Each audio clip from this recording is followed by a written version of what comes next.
بسم اللہ الرحمن الرحیم۔ اسامہ کی کامیابی یہیں سے پڑھنا ہے نا؟ جی جی اسامہ کی کامیابی۔ حضرت اسامہ رضی اللہ تعالیٰ عنہ نے حضرت صلی اللہ علیہ وسلم کے ارشاد کے موافق درون و بلقا کی وادیوں میں پہنچ کر رومیوں کے لشکر سے لڑائی شروع کر دی۔ رومیوں کو شکست دے کر اور بے شمار مال غنیمت اور قیدی لے کر 40 دن بعد مدینہ میں واپس آئے۔ اس لشکر کی روانگی بظاہر بے حد خطرناک معلوم ہوتی تھی، مگر اس کے نتائج اسلام اور مسلمانوں کے لیے بے حد مفید ثابت ہوئے۔ ملک کی اس شورش اور بد امنی کے زمانے میں لشکر اسلام کا اس طرح رومیوں پر حملہ آور ہونا گویا تمام مرتدین اور باغیوں کو بتا دینا تھا کہ ہم تمہاری ان سرکشیوں اور تیاریوں کو ایک فرقہ کے برابر بھی وقت نہیں دیتے۔ اس ہمت و طاقت کے عملی اشتہار اور اعلان نے سرکشوں اور باغیوں کے حوصلوں کو پست کر کے ان کو فکر و تردد تردد میں مبتلا کر دیا، اور وہ بجائے اس کے بے تحاشا سب کے سب مسلمانوں کی بے فکری پر پل پڑتے اپنی جگہ پر یہ تحقیق کرنے لگے کہ مسلمانوں کو مغلوب کیا جا سکتا ہے یا نہیں۔ یہی وجہ ہے کہ طلحہ اسدی اور مسلمہ یہ جو یہ ہے طلیحہ اسدی اور طلیحہ اسدی اور مسیلمہ کذاب وغیرہ مدعیان نبوت اپنے اپنے علاقوں سے باہر قدم نہیں نکال سکے، اور منکرین زکوٰۃ وغیرہ سرکش قبائل مخالفت اسلام کا قطعی فیصلہ نہ کر سکے۔ حضرت اسامہ رضی اللہ تعالیٰ عنہ کا رومیوں کے لشکر پر فتح مند ہونا اور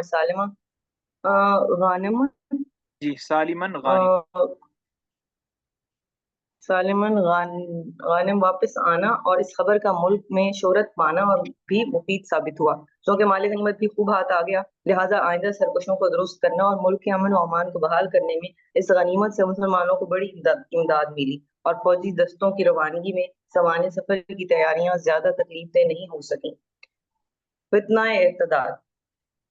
عام طور پر لوگ یہ خیال کرتے ہیں کہ حضرت صلی اللہ علیہ وسلم کی وفات کے بعد مدینہ، مکہ اور طائف کے سوا تمام ملک عرب ایسا مرتد ہو گیا کہ لوگ توحید کو چھوڑ کر شرک میں مبتلا ہو گئے اور اللہ کی جگہ بتوں کی پوجا کرنے لگے۔ حالانکہ یہ سمجھنا سراسر غلط اور خلاف واقعہ ہے۔